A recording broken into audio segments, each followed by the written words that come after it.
High above the coast of Maine, a single-prop Cessna is headed 23 miles out to sea. It's bound for Matinicus, the most remote inhabited island on the Atlantic seaboard. Amazon has extended its reach so completely into the fabric of American life, it's even made it here. Beyond that island, the nearest land is Portugal. Yes, it is remote. That's why we like it. George and Robin Tarkelson are among the 20 or so hardy souls who call this frigid rock home. Matinicus is a throwback to the American frontier, minus the general store. So to keep them connected to civilization, the Tarkelsons get as many as 3 Amazon deliveries a week. The printer came from Amazon, computer speakers here and here, yoga mat, this Kindle, the radio, a lot of the CDs, TV came from Amazon, the backrest came from Amazon. Amazon is everywhere, even in the middle of nowhere. Well, we're completely off the grid. We don't have any lines coming down to our house. We generate all our own power. It's roughing it, except for this cable snaking into the woods, their lifeline to Amazon. There's almost nothing the Tarkelsons need that Amazon can't send them. You know, there's got to be a catch. There's no way that a washer machine is going to make it out here. And he ordered it, and he said, no, it's going to be coming. It came 2 days later. They may be off the grid, but the Tarkelsons are right in step with the rest of us. Amazon has more than 240 million customers. Here in the U.S., that's 6 of every 10 adults who use the internet. Today, the Amazon empire is at the very heart of the economy. A retail megastore, bookseller, entertainment studio, music service, and grocery store on track to bring in $90 billion a year in revenue. And it's all the creation of this man, Jeff Bezos. A driven, hyper-rational entrepreneur who has staked a claim on almost everything we buy. His most recent venture? I can't wait for you to get your own hands on it and look at it. An Amazon smartphone. Just the latest gambit from someone who has defied expectations from the very beginning. It was 1994. No broadband. No Wi-Fi, just a new thing called the internet. I found this fact on a website that the web was growing at 2,300% a year. At 30, Bezos was working for a New York hedge fund that was looking for commercial opportunities. The idea that sort of entranced me was this idea of building a bookstore online. Americans were spending $19 billion a year on books. His store would not be limited by shelf space. It was very clear to me when I thought about it that way that starting this company to sell books on the web, if I didn't try it, I knew I would always regret that. He was very explicit from the beginning that he thought there was an e-commerce gold rush going on.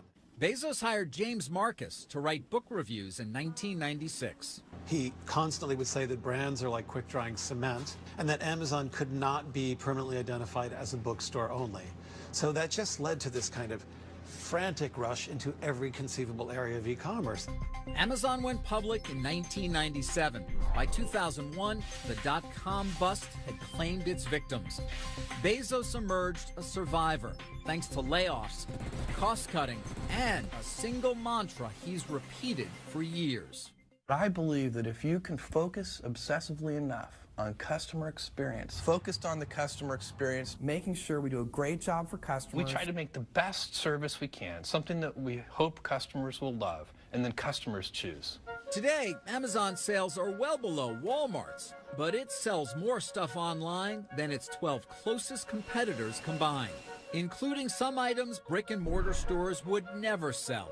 From sex toys to swastikas, all found in those miles of shelves alongside TVs and tires. For photographer Seth Heinrichs, it's perfect. He pays $99 a year for a program called Prime. 2-day shipping, and a basket of perks. There have been moments where the Prime shipping has really saved my rear end because I have a shoot coming up and I need this piece or, whatever. Besides earning the company $2.5 billion a year in fees, Prime has gathered more than 25 million members. On average, after they join, those Amazon addicts double their spending on the site. It almost is a stream of consciousness. As I'm thinking about something that I know I need or that I know I want, it's something that I'll either quick do a price check on my phone or make sure that it's available through Amazon. That convenience is not just by design, but a cunning strategy. What's your sense of Prime as a tool and what it's meant to Amazon? You're charging consumers to participate in your loyalty program so you can sell more to them. That is amazing. David Selinger is a former Amazon manager who was hired to maximize profits by dissecting customer behavior. He explained to us that nothing on the Amazon website is left to chance. And every single thing that happens here is a result of data. Absolutely. Maximizing the profit for every single pixel on the Amazon website. Does Amazon measure how long I'm on a site, whether I click off, and whether it matters in terms of how quickly a page comes up? Absolutely. So when I was at Amazon, we looked at millions of different sessions, millions and millions of different consumers. And when they were shopping, if the website was 1/10 of a second slower, we lost 1% of the revenue. 1% of the revenue. Even taking 1/10 of a second longer to render the page could cost Amazon as much as 1% of their total sales. And so we analyzed that very, very deeply. If you have to click multiple buttons, if you have to wait for too long, if you have to enter a lot of information, all of those things create friction. And friction exponentially kills the joy of shopping. Nadia Shorobora was a member of Jeff Bezos' S-Team, the inner circle of executives who run the company. A Russian-born mathematician, Shorobora is the mastermind behind Amazon's computer brain. It's about customer convenience, and convenience comes from selection. And if we guarantee a selection, we simply guarantee that customers will not search for items anywhere else. Trigger fingers like Heinrich's now shop at the speed of thought. He uses one click, the ability to bypass the shopping cart and buy in an instant. Another Bezos masterstroke. You got to be careful with one click. One click can get you into a lot of trouble. If you're not doing the math in your head, it's just too easy to be impulsive with my purchases. It's instant gratification, even miles from anywhere. The one-click shopping, that's dangerous. I have to always take my hands away and say, okay, think about it for 10 seconds. Don't hit the button, just think about it. Is it a want or a need? Pasta, comfort food, and Cheerios. Coming up, face-to-face with the smartest guy in the room. So Jeff's initial wording, I believe if I remember correctly, was that it was one of the stupidest ideas he'd ever heard. Leading by confrontation when we return.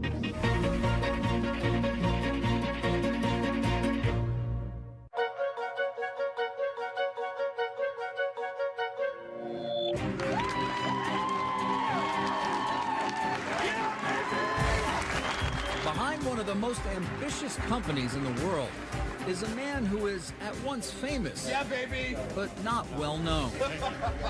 Amazon founder Jeff Bezos can seem more like the guy next door than one of the wealthiest men in the world.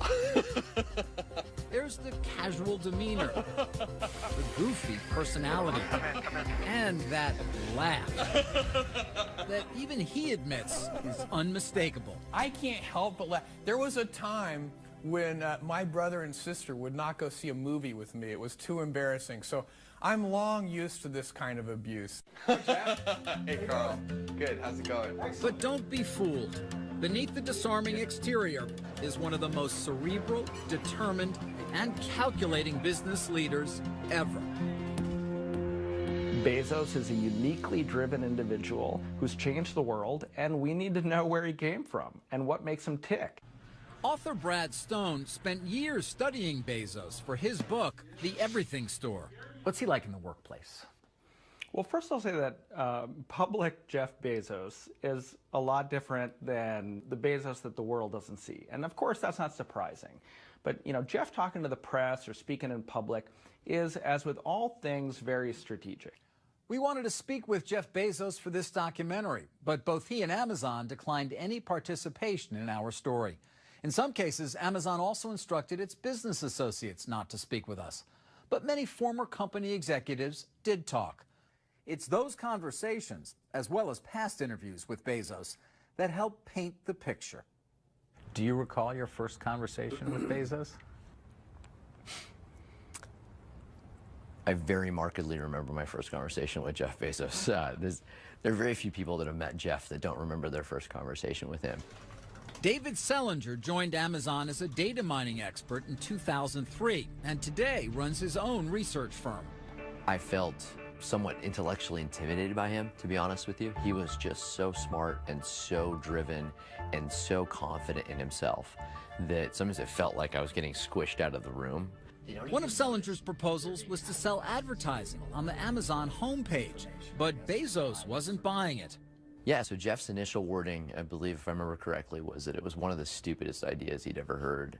I think he was being subtle in that.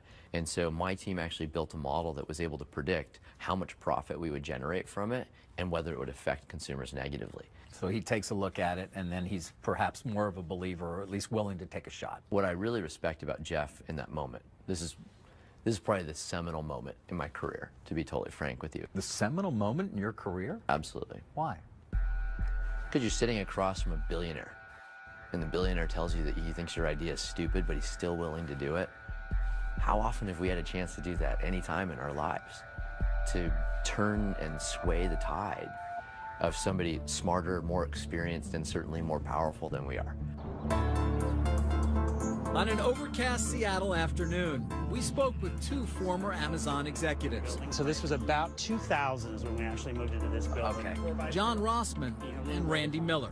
Jeff Bezos a tough guy to work for? He has a low tolerance for thinking small, acting small, or not being extremely sharp. Or rationalizing. If you start giving rationalizations and excuses, or pointing the other direction, he'll slice you to shreds. He's got a very effective, sarcastic bent to him. Both Rossman and Miller say Bezos not only invited confrontation, he demanded it, and woe to anyone who didn't measure up. Yeah, I've seen people sitting there. I remember one person said to me, "Oh my God, I was just praying that I was going to have a heart attack, so this would stop." It's that bad. That bad. I mean, it was just one of those meetings where they had not been prepared. And I can remember one point he said, "I don't know if this is sheer stupidity or gross incompetence," and kind of one of those. Or both, right? Or both, right. Yeah. If your math doesn't add up, if your logic isn't right, if you haven't thought it quite through, if he thinks of questions that you haven't considered, then he could be tough. In his book, Brad Stone describes a gifted student who grew up in Texas and Florida, raised by his mother and adoptive father. Stone also made an extraordinary discovery, locating someone Bezos hadn't seen in 45 years. His biological father, a man named Ted Jorgensen. I tracked him down to a bike shop outside of Phoenix, and I went and paid him a visit. To my surprise, he did not know what had happened to his son. And so it was pretty surreal having to explain to this very nice, sweet gentleman that his son, that he hadn't seen in 45 years, was one of the wealthiest men in the world. Yes, Jeff Bezos turned out all right. I liked him personally. He seemed like a guy with a cheerful demeanor and a good sense of humor. In 1994, Shel Kappan was the very first person Jeff Bezos hired. Kappan wrote much of Amazon's early software. He left the company, a wealthy man, in 1999. He believes his former boss will only increase his footprint. He's very persistent. He's very stubborn. He likes to think big. He likes to think long term and is willing to bet everything on that. We decided to go big. Today, Jeff Bezos has gone very big. He's worth some $30 billion, money he's used to fund a broad, even eccentric array of interests, from his own space exploration company to buying the Washington Post. And at age 50, the married father of 4 shows no signs of slowing down. You started this company with Jeff Bezos almost 20 years ago. Mm-hmm. When you think about its future, what do you think Amazon does from here? They're not going to stop until and unless some other force in the universe stops them. Global domination? Pretty much. Coming up, millions of packages, thousands of workers. Would you walk 15 miles a day in their shoes? It's really hard work, and people don't really understand how hard it is on you. The pickers, the packers, and the protests. Next.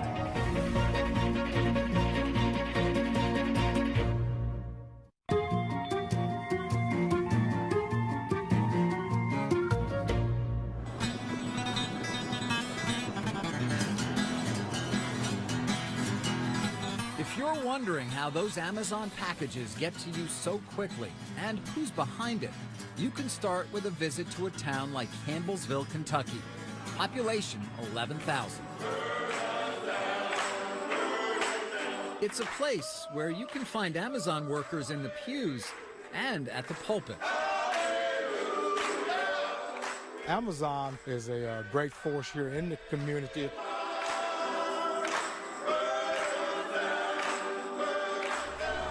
In an area desperate for good jobs, Pam Wethington's family is just one of many who have turned to Amazon. At one time, I had a daughter-in-law, 2 daughters, 2 brothers, and a sister that worked there. We all worked in the same plant. You want a hamburger? Like many in the post-recession economy, Dana Wethington says $12.50 an hour is a godsend. When I first started working at Amazon, I had a 6-month-old, I guess. It gave me insurance for him, put food on the table for him. Amazon is a good job. And it's a job performed so seamlessly, customers give it little thought. But each time someone clicks to buy, a powerful apparatus is set in motion. Amazon's fulfillment center looks chaotic and it looks random, but it's actually highly orchestrated. Author and journalist Brad Stone has covered Amazon for 15 years. The conductor of the symphony is software in the cloud that's basically optimized the whole system to be as productive as possible. Across a space as vast as 20 football fields, workers manage the widest variety of inventory on the planet and move tens of millions of products at lightning speed. There is a promise of speed, which is completely sacred. Nadia Shorabora is one of the architects of Amazon's fulfillment system, a monument to efficiency, which at its peak handles 426 orders a second. When you receive an email message from Amazon saying that the item is on the way and you will get it tomorrow, that promise has to be met at any cost. Virtually every decision, down to which size box to use, is determined by sophisticated algorithms. Every associate move, every move of every item, every box flowing, every tote arriving, all of it is run and coordinated by one computer brain, which runs that fulfillment center. But for all its cutting-edge technology, Amazon fulfillment still falls on the backs of tens of thousands of workers performing manual labor. Dozens of former workers we spoke to describe an unforgiving pace and say too often speed and productivity mattered more than their well-being.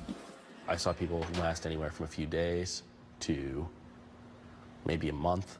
Pickers like Stephen Abedili walk 15 miles or more each day to retrieve as many as 200 items an hour. A handheld device dictates every move and counts down tasks to the second. It would say I need to be in aisle 54, get this item, and then suddenly you're going to aisle 72 and you have 10 seconds.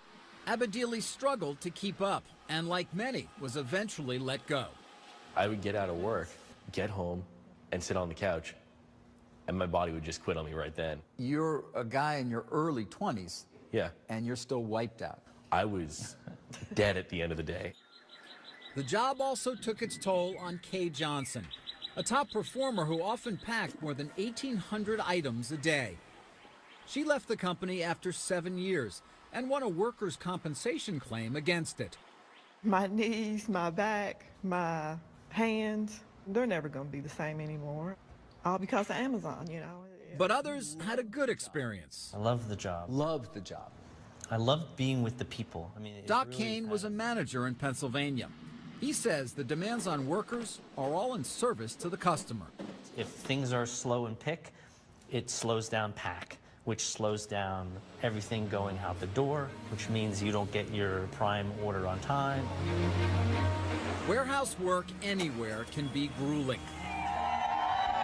But a drumbeat of protests, lawsuits, and investigative reports in the U.S. and abroad have brought attention to labor issues here and raised questions about how hard Amazon pushes its employees. You heard the ambulance called all the time. People were passing out from the heat and, having trouble breathing. Dana Wethington and other former employees describe a corporate taskmaster that demanded workers meet strict productivity goals no matter what. They want you to make 100% regardless. And with the heat, it's so much harder to make it. It's excruciating at times. In Kentucky and Pennsylvania, workers collapsed from heat exhaustion. After those incidents came to light, Amazon took steps to assure its fulfillment centers have air conditioning. But we also heard claims from workers of mandatory overtime, breaks that were hardly breaks, and an obsessive scrutiny of every move. I feel like Amazon was a prison. Andrea Burris has worked other factory jobs. She says Amazon was different. You had a set time you could go to the bathroom. If you wasn't out of the bathroom within that time period, then they were looking for you. You could not stop if you were getting sick. You could not stop to get a drink of water without them questioning where you're at. We asked Amazon about conditions in its fulfillment centers. Company officials wouldn't speak to us on camera, but in a statement pointed to Amazon's strong safety record compared to others in its industry. They did not address claims of unrealistic performance demands. The number of items they pick per hour, the number of steps they take, it's measured. And when they're not as productive as their colleagues, they're put on alert. There's a line of other people in a lot of these communities waiting to take jobs. They're almost like robots, except they're obviously human beings. They're doing work that robots can't do. If they could, Amazon would probably eagerly replace their physical labor in their fulfillment centers with robots. The machine that Bezos has built is astonishing, delivering goods at a scale and speed never before seen in online commerce. Amazon has completely redefined convenience. But at what price? I used to buy items from Amazon before I worked there. I quit buying items from Amazon, and to this day, I have yet to buy anything because I know how hard and strenuous it is on your body to actually be able to get a package to you. Coming up, this paintball business partnered with Amazon. Amazon has a huge amount of traffic. That's very valuable. They have a huge brand. But then their partner became their rival. I wish they didn't compete with me. Friendly fire when we return.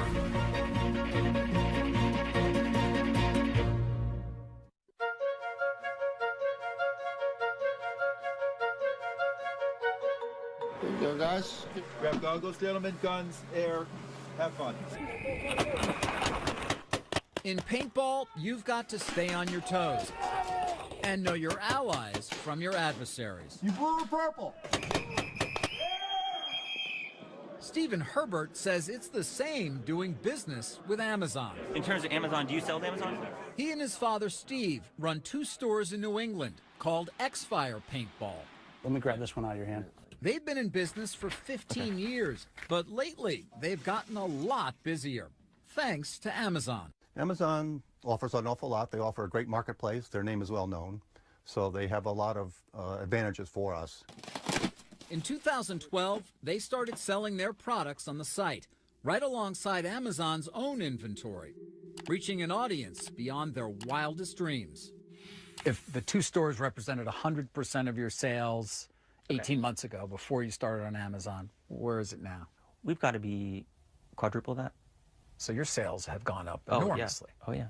But also that sounds like good news, but the Herberts aren't celebrating. That's because once they started selling on Amazon, they noticed a disturbing pattern. We might put out 100 products. Let's say 50 of them do well. Amazon sees that because they have access to our sales, and they will buy that product directly from the manufacturer and sell that, taking us out of the picture. The Herberts say Amazon was doing something a business partner shouldn't, poaching their sales. Some products are winners, some products are losers. Amazon watches and they see the sales data and they pick the winners. And then they go to my suppliers and try to buy it from the suppliers directly. So as soon as they say, I want that product, I lose all my sales and I'm stuck with this inventory that I can't sell. That sounds like a reason not to do business with Amazon. It certainly gives us second thought. Today, more than 2 million independent sellers do business on Amazon, accounting for as much as 40% of everything Amazon sells. It's that network that helps make such a huge selection possible. In exchange, Amazon charges sellers a fee, commonly 15% off the top. For an additional amount, Amazon will even store their goods and handle the shipping. Author Brad Stone says many sellers find it all irresistible. You get access to a fire hose of customers, 200 million plus customers with credit cards stored who are ready to buy. It is a deal with the devil in some ways, isn't it? Well, I think you probably get more benefit selling on Amazon than you would doing a deal with the devil. But it's funny because employees I talk to at Amazon describe it as kind of offering heroin to these customers. Like it's an addictive hit. The sales are great and your business starts to depend on it. But over the long term, it can be destructive because Amazon gets your margins and often competes with you. In a statement, Amazon told us its own retail business does not have direct access to the data from other merchants selling on its site. But it says it will seek out its own supply of a product and sell it directly if there is customer demand. We wanted to know more, so we spoke with more than 100 independent businesses across the country who sell on Amazon. Many said the arrangement is only a plus. But some 24 of them told us Amazon had undercut their sales by striking separate deals with their suppliers. Former Amazon executives John Rossman and Randy Miller are familiar with claims like that. From a startup, is it going to make it? Rossman, who left in 2005, was one of the chief designers of Amazon's third-party business. We've talked to a number of the merchants who sell on Amazon. And in particular, they share the same sentiment, which is, I have a best-selling product, and suddenly I find, not long after that, Amazon has sourced the manufacturer and is selling against me. Right. And they don't understand why Amazon's doing that. Yeah, I mean, that is the playbook. What do you mean when you say the playbook? I think the playbook of how to enter a business, learn the business, figure out where there's value and opportunity in the business, and then as they learn what works and what doesn't work, they start picking off the best part of those businesses. The rule of the playbook is either you're getting it or I'm getting it, and we would prefer to get it. Were they one of your biggest customers? Oh, absolutely, yes. Amazon was one of your biggest customers? Top 5 customer, absolutely, yes. Renee Arnold knows all about the hazards of doing business with Amazon, not as a third-party seller, but as a supplier. And it's better to have a sharp knife than a dull knife. Arnold is the North American CEO of Wusthof Trident, a German manufacturer of premium kitchen knives. Chefs worldwide love Wustof's fine cutlery. In 2002, Wusthof decided to sell inventory to Amazon just as it would to any retailer. It's amazing. They were really just buying, and we were shipping. I mean, that's all you want. They paid their bills on time, of course, have no problems with them. They were ordering, we were selling. Arnold says the problem came when Amazon started selling Wustof's knives below its minimum advertised price, a base level Wusthof sets to avoid cheapening the brand. Amazon was riding on our brand name and taking business away from our existing distribution. So in order to protect our general distribution, we decided to pull out of Amazon. You will not go back to Amazon. You're done. Done with Amazon, yes. What's the price point on it? Wusthof may be done, but scores of other suppliers and more than 2 million merchants swear by Amazon when they're not swearing at it. Amazon has a huge amount of traffic. That's very valuable. They have a huge brand. They're a reliable brand. I don't mean to diminish that. Like I said before, I wish they didn't compete with me. I don't understand why their 15% isn't enough to be enough for them. Some of those third-party merchants say, they're taking 15%. It's a great business for them. Why are they competing with me when they could just be doing that at no cost? I mean, because they can. Because that's their nature. That's their nature, right. Coming up, this battle is one for the books. Do you worry at all about retribution from Amazon for speaking out against them? Sure. Yeah, I do. The plot thickens when we return.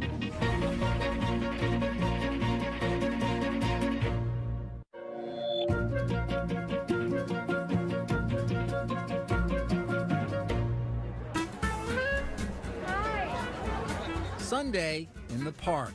Time for a stroll and a good book. We paint mother to daughter. It's an eternal tradition. Give them to me. I want them all. But don't be fooled by the veneer of civility. Amid the paperbacks and pulp fiction, a war of words is being waged between the biggest names in publishing and Amazon, the book-selling behemoth that has turned the industry on its head. They control the marketplace. They're the big guy. They're the big kid on the block. You can't piss them off. They're a huge gorilla. For publishers Dennis Johnson and David Gadeen, book fairs like this one are a battleground. We have people who come here with their cell phones and they'll scan the barcode of the book and they'll compare the price I'm charging to what they could get it for at Amazon, and they'll walk away.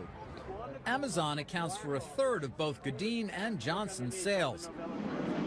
When you get together with other publishers, do you guys talk a lot about dealing with Amazon? Is that a subject? We do. At his Melville House imprint in Brooklyn, Johnson told us what happened when he crossed the online giant.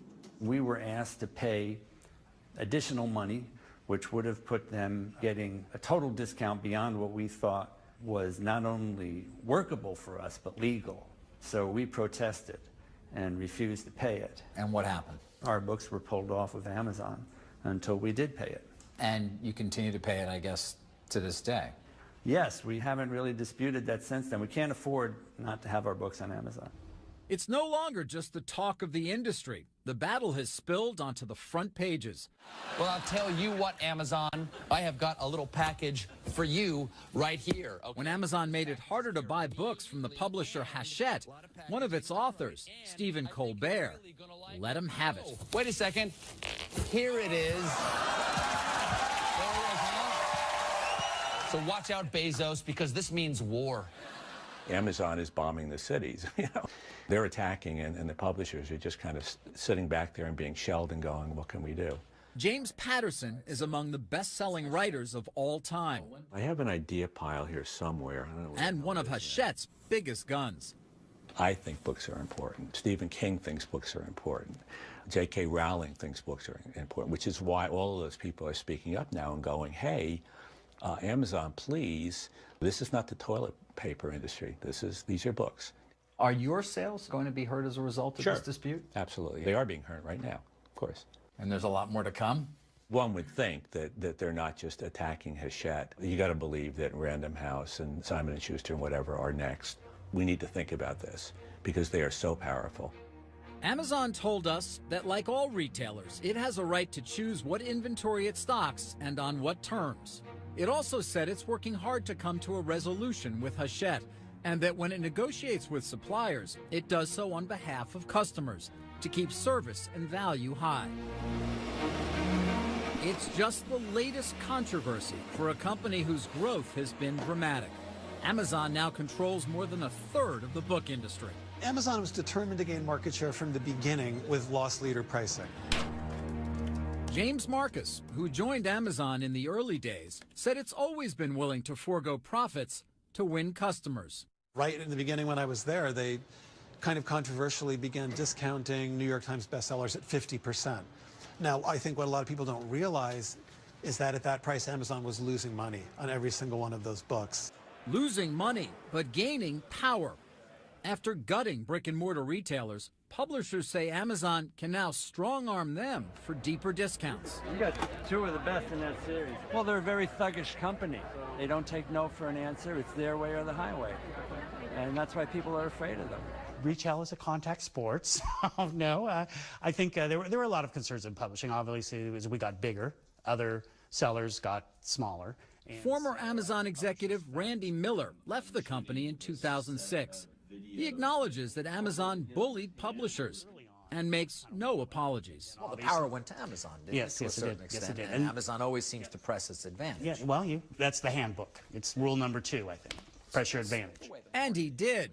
When publishers balked at giving Amazon ever deeper discounts, Miller buried their titles on the website, ensuring their sales and ranking would plummet. It was called pay to play. Obviously, legal after a while said, that name's not very good. Let's call it vendor realignment. Another Amazon program invoked the law of the jungle. Miller says it was called Cheetah. Jeff's story was, cheetahs never go after the strongest person in the herd. They look for the weakest one in the herd, and that's who they go for. So if you're really going to take vendor realignment to its next level, target the weakest first, because they're going to probably fold more quickly. Although it doesn't seem a particularly great way to term things. No, but honest. You can visualize it. You can visualize it, right? You can see it, without a doubt. I know it's Wild Kingdom in your head, right? You can see the cheetah running right after the poor publisher. But what's bad for publishers can be good for readers. A huge assortment at your fingertips.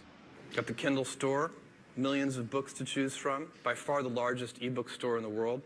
As the book wars rage on, Amazon's supremacy has propelled the company into the business of devices. First, the Kindle e-reader, then the Kindle Fire tablet, and now the Amazon phone. I think you'll be unsurprised to learn that we lavished attention on this phone for reading. Today, Amazon customers feast on not just ebooks, but movies, music, and games.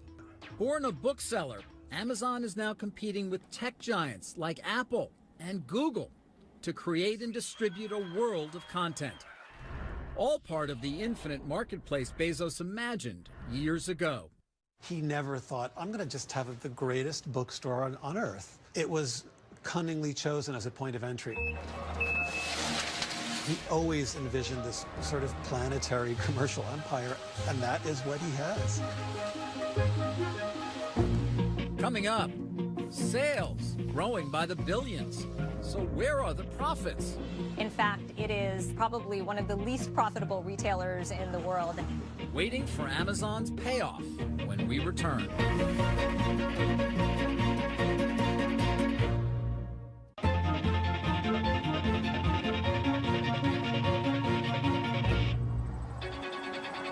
If you want a window into Jeff Bezos' outsized ambitions, just follow the small yellow box. When Amazon revealed the idea of delivery by drones, it was widely considered a PR stunt. But it was also something more. A spectacular reminder that Bezos is always looking towards the future. Whether Amazon continues to soar or not may depend less on unmanned aircraft than unmet expectations. Over 2 decades, despite hundreds of billions in sales, the company has barely turned a profit. They are the teacher's pet of Wall Street. They get a free pass that nobody else gets. Sucharita Mulpolru is an analyst with Forrester Research and an Amazon skeptic. How much money are they really losing to win and to beat retail competitors like Walmart and Target? So how much money are they losing to win? It is my estimate that for all of the retail products that they ship from their distribution centers, it probably costs them $5 or $6 billion more to deliver that product to shoppers than what they bring in revenue. And that, Mulpolru says, can only be sustained if Amazon shareholders remain patient, happy to wait for the fountain of profits they believe will one day pour forth. I think that Wall Street loves the unknown because the unknown provides hope. And where there is hope, there is a case to be made that the answer is a really, really big payoff at the end of the rainbow. Many founders ask for that kind of faith from investors, but few actually get it. Jeff Bezos, once again, has proved to be different. You have to have a long-term orientation. You have to be willing to think long-term. The stakes are enormous, both for Amazon and its customers. The stock is up 15,000% since the company went public, but its profits are not. If that starts to worry investors, Bezos may feel pressure to boost the bottom line by raising prices. And as he said for years, that could spell trouble. Are our customers loyal to us? Absolutely, right up until the second that somebody else offers them a better service. And I really believe that. I think our customers will behave that way. And so there is no rest for the weary. Bezos has an army of believers. Bill Miller is a renowned investor whose funds profited from big and early bets on Amazon.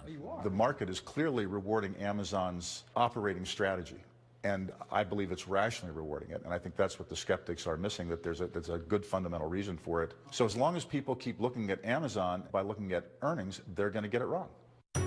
The undisputed king of online shopping has made its vast enterprise look easy. Amazon now offers same-day delivery in several major cities. Think that's fast? Nadia Shorabura says, just wait. I think the true vision is 1 hour.